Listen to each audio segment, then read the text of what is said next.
Seres humanos, ciudadanía, el entramado social, lo que compone una nación, lo que tiene que ver con la posibilidad de que la gente se sienta bien, cómodo, en paz, conviviendo entre sí. Arismendi Díaz Santana, ¿cómo arranca la seguridad social en la República Dominicana? Expectativas de vida en el momento en que se inicia. ¿Cómo fue ese arranque de la seguridad social? Muchísimas gracias por la invitación. Me siento muy orgulloso de compartir con el amigo Pepe Abreu y con todos los demás participantes. La seguridad social en la República Dominicana comenzó muy tarde y aquí tenemos un testigo de eso. El Seguro Social Dominicano fue muy atrasado porque fue una hechura de Trujillo y a la usanza de Trujillo. Fue catalogado en América Latina como el más atrasado, excepto en Haití. Cuando la seguridad social se comienza a plantear en serio, que fue al final de los 90, nosotros teníamos ya un sistema público muy deficiente, históricamente hablando, y además de eso, una privatización muy elevada de la salud y de las pensiones. Y esas dos características condicionaron el diseño del sistema dominicano de seguridad social. Para ponerte un ejemplo, cuando nosotros comenzamos a diseñar la ley de seguridad social, ya en el país habían 39 administradoras de riesgo de salud. Se llamaban igualas médicas y seguros de salud. Sí. Muchos de ustedes y todos nosotros formábamos parte como clientes de ese tipo de sistema. Entonces, un sistema no puede ser excluyente de nada ni de nadie. Pero además de eso, esas igualas médicas tenían mucho más aceptación, incluyendo los propios trabajadores, y pongo aquí como testigo a Pepe Abreu, que el Seguro Social Dominicano. Lamentablemente esa era la realidad.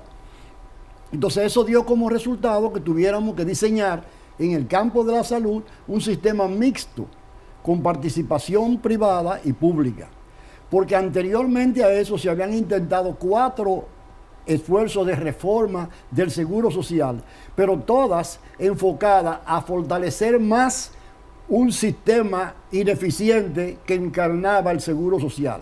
Y como resultado de eso, los mismos trabajadores que tenían una doble afiliación, porque cotizaban obligatoriamente al Seguro Social, y además de eso, a través de los pactos colectivos, y luego vuelvo a poner de testigo a Pepe Abreu, negociaban las centrales sindicales con las grandes empresas una contratación paralela para esos trabajadores en el sector privado.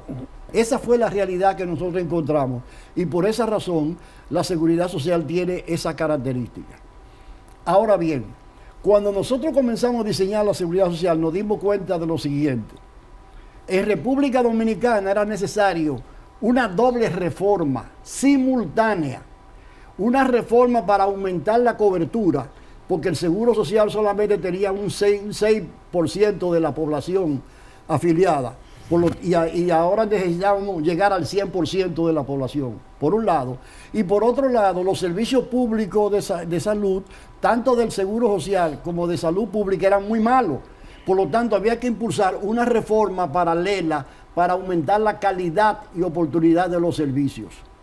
El resultado hoy, 23 años después, es que se ha avanzado mucho en cuanto a la afiliación de las personas, prácticamente un 98% de la población, pero se ha avanzado muy poco en cuanto a las reformas que la propia ley estableció. Pepe Abreu, ¿cómo irrumpe entonces ese sector de los trabajadores en medio del inicio prácticamente de la vida democrática en el plano de la seguridad social? Bueno, Salvador, yo me siento muy bien de compartir, ¿verdad?, con el amigo Arismendi este escenario, y debo reconocer que este tipo de programas que ustedes han inaugurado, ¿verdad?, son importantes porque fijan una temática que le permite a la gente ver los temas, no solamente desde el punto de vista de la pasión por un tema, como dices tú, Salvador, en la cocina, pasión. La pasión Sí, del dominicano. exactamente. No solamente así, sino también de manera objetiva. Yo debo decir que nosotros en el movimiento sindical iniciamos el proceso referido al tema, por ejemplo, de la seguridad social. Y teníamos una gran limitación. ¿Por qué? Porque tú tenías que ver, por ejemplo, el tema de la salud desde la visión de las igualas médicas y de cada una de las empresas con las que tú tenías condición para discutir, por ejemplo, convenio colectivo. En ese tiempo llamábamos pacto colectivo. Por supuesto, no todas las empresas estaban dispuestas a discutir un pacto colectivo. Y yo recuerdo siempre, Arimendi, que la primera cláusula de nuestra discusión era el que el patrón nos concediera en los acuerdos el derecho a una iguala médica. Así decíamos. Entonces, el patrón nos decía, sí, pero entonces yo tengo que pagar el seguro social y entonces tengo que tener una iguala médica porque ustedes me la plantean para que esa iguala médica cubra entonces la esposa y los hijos, porque el seguro social no lo cubre. Entonces, el patrón te decía, ahí tenemos una doble cotización. Entonces, el trabajador también te decía, a mí me descuentan en el seguro, ¿verdad? Pero también tengo que hacer un aporte a la iguala médica. Esa es una doble cotización también. Entonces, tenemos que decir, en las pensiones, las pensiones, o sea, los planes de pensiones, tenían que ser planes particulares de empresas que tenían, por ejemplo, el poder y las condiciones para tener un plan de pensión propio. Entonces no tenemos que discutir, por ejemplo, con Codetel, un plan de pensión. Con la CDE, ¿verdad?, que era estatal, un plan de pensión. Con otras empresas que no tenían entonces esa condición, usted no podía discutir un plan de pensión particular, sino que tenía que apoyarse básicamente en la posibilidad que tuviera el seguro social de pensionar ese trabajador. La convención fue con 20 pesos, fue aumentando, ¿verdad? Pero fue con 20 pesos. Cuando nos despedimos del seguro Alimentos, en aquella discusión, eran 5.117 pesos lo que se pagaba de pensión. Una pensión del seguro social. Entonces, ¿y en cuánto está ahora? Entonces, bueno, esa pensión está en 10.000. Ahora mismo. Ahora mismo. Pero no por el seguro social. Esa es la mínima, sino pero no por el seguro, sino por la transferencia, ¿verdad?, al sistema de reparto ya del Estado. Pero, ¿qué es lo que quiero decir con esto? Lo que quiero decir con esto es que había todo un encadenamiento y un fraccionamiento que hacía que entonces la cantidad de personas asumidas por el sistema fuera, como dice Arimendi, de aproximadamente un 6%. ¿Por qué? Porque si usted analiza hacia atrás, un poquito más hacia atrás, el tema, por ejemplo, del propio régimen trujillista, cuando se codifica, por ejemplo, las leyes de carácter laboral y de seguridad social que se votaron, por ejemplo, en ese régimen, usted tenía, por ejemplo, que el tema seguro social y accidente de trabajo, ¿verdad?, eran dos leyes distintas, ¿verdad? O sea, no estaban sumadas, eran distintas. Y cuando el Código de 51 se aprueba, el Código Trujillo, como llamamos, no se recogen, por ejemplo, las leyes de carácter de seguridad social, no se recogen ahí, se recogen otras leyes. Entonces, hubo de brozar todo ese camino y llegar hasta aquí. Es cierto, es verdad. Señores, el problema de la seguridad social hay que hacer, como lo dijo Salvador en la introducción, una gran reforma, ¿verdad? Pero hay que partir de algo. Arimendi mencionó la palabra de que hay en el país un sistema mixto. Entonces, una de las cosas que nosotros tenemos que entender, ¿entiendes?, desde los médicos, hasta los empresarios, los propios sindicatos, es que tenemos un sistema que es mixto. Entonces, usted está ante dos disyuntivas. Rompemos el sistema mixto y constituimos un sistema solo estatal. Esa es una pregunta que hay que hacerse y que yo espero que en el transcurso del programa podamos responderla. Deténgalo ahí para hacerle una pregunta que lo abarca a los dos. Ya es tiempo de hacer la reforma laboral y de la seguridad social simultánea. ¿Es cierto? Sí. ¿Cómo y por dónde comenzamos? Mira, la Ley de Seguridad Social dice muy claramente en uno de sus artículos que a los 10 años de haber sido puesta en vigencia, promulgada, debía ser revisada. Porque se trata de un proceso social. Sí. La sociedad va avanzando, las leyes van avanzando, van apareciendo problemas, van apareciendo nuevos desafíos, nuevas circunstancias. A los 10 años no se hizo nada.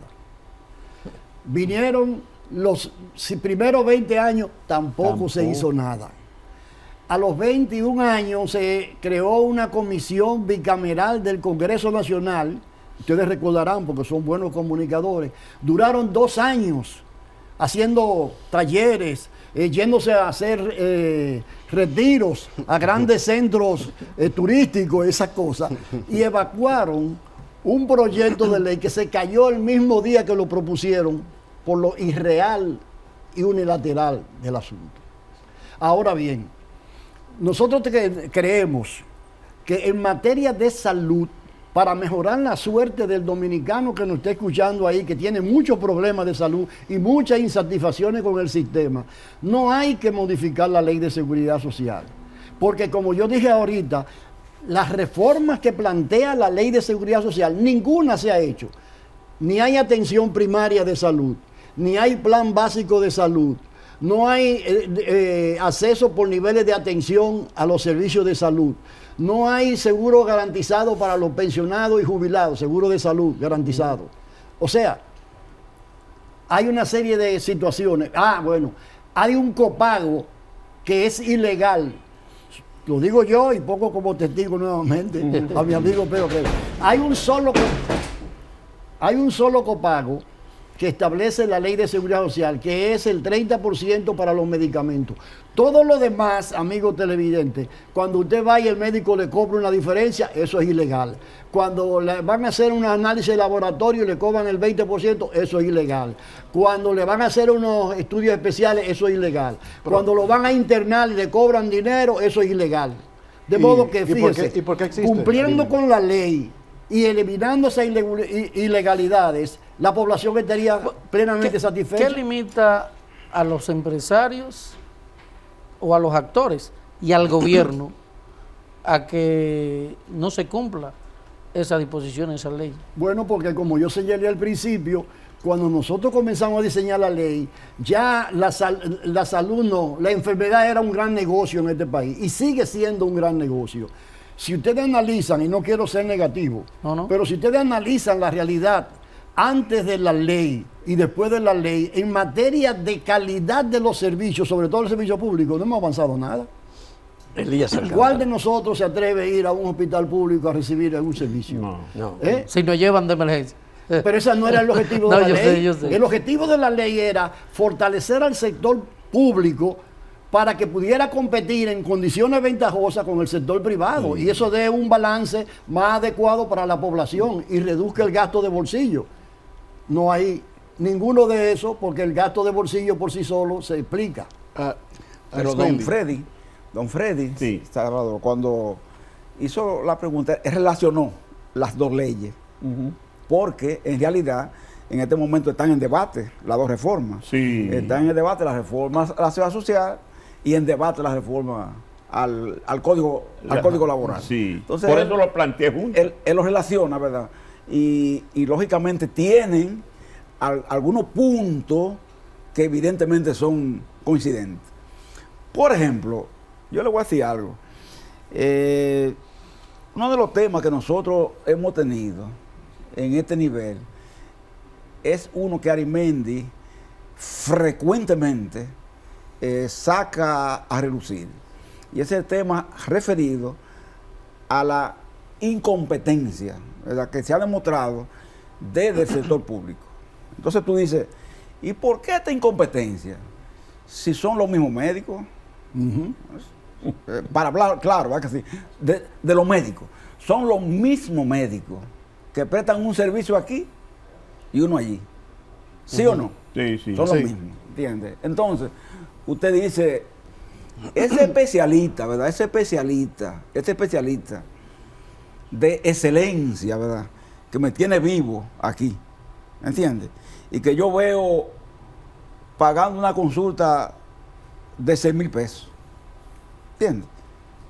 Ese especialista de 6,000 pesos, que yo lo veo así. Es el mismo que yo puedo ver entonces en un hospital público también, o de esos hospitales descentralizados, como llaman, ¿me entiendes?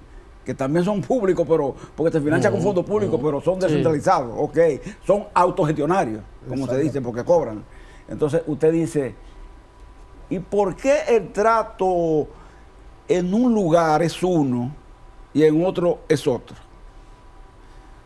Mucha gente muy revolucionaria, muy revolucionaria y muy consciente, muy calificadora, muy acusadora de todo el mundo. Usted le pregunta eso y usted sabe lo que le van a responder. Le van a responder diciéndole, no, es que yo lo que hago es vender mi conocimiento. Y eso es verdad. Esa profesión es altamente sacrificada. Usted está vendiendo su conocimiento, ¿verdad? Y al venderlo, lo vende a un precio que usted considera, ¿verdad?, satisface las necesidades de la inversión que usted ha tenido para hacerse de esta profesión. Pero cuando se da esa realidad, Pepe, significa, Arismendi, que los gobiernos que hemos tenido desde el 66 hasta hoy han estado al servicio de los ricos, porque al fin y al cabo... Exactamente. Usted ha dado en el clavo.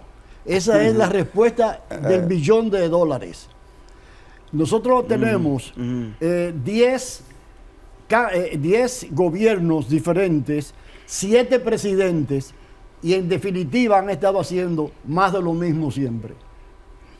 Por un tema, Napoleón. Es que nadie quiere tocar esa parte. Es decir, nadie quiere tocar esa parte. Mira, nosotros fuimos, yo recuerdo, en uno de los gobiernos, a un debate que Arismendi estaba en Palacio, que nos invitó un presidente. ¿Verdad? Y ahí se habló. Y al final, aquello parecía una torre de Babel.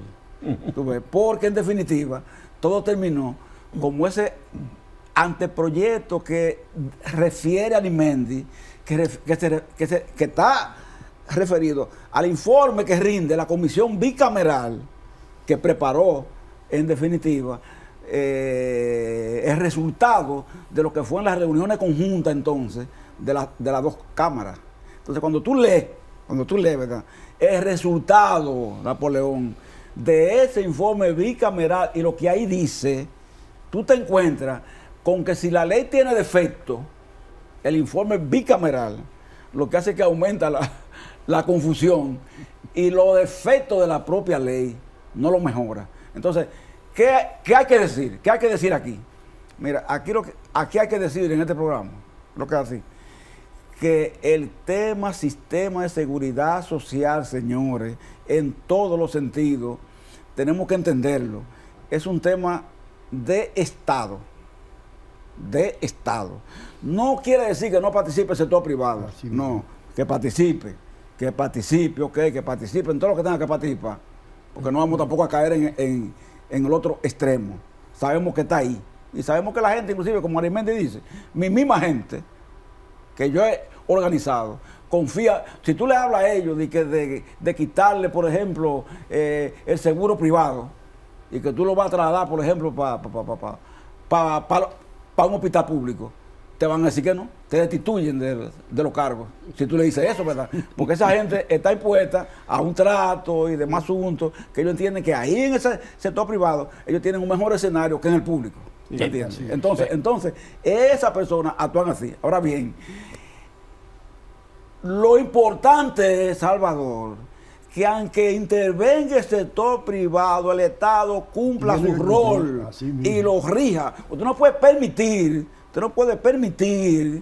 permitir que una administradora de riesgo de salud decida, por ejemplo, qué se atiende, qué no se atiende, qué enfermedad se asume, cuál no se asume, qué medicamento se da, cuál no se da. Usted tiene que tener un sistema que diga, mire señor, usted o cumple con esto y esto, o Se le quita la licencia. se le quita la licencia, ¿me entiende? Con Entonces el- aquí eso no se está haciendo. Con el permiso de nuestros invitados, la seguridad social, ¿cuáles son los puntos de reforma? ¿Qué es lo que hay que hacer después de la pausa?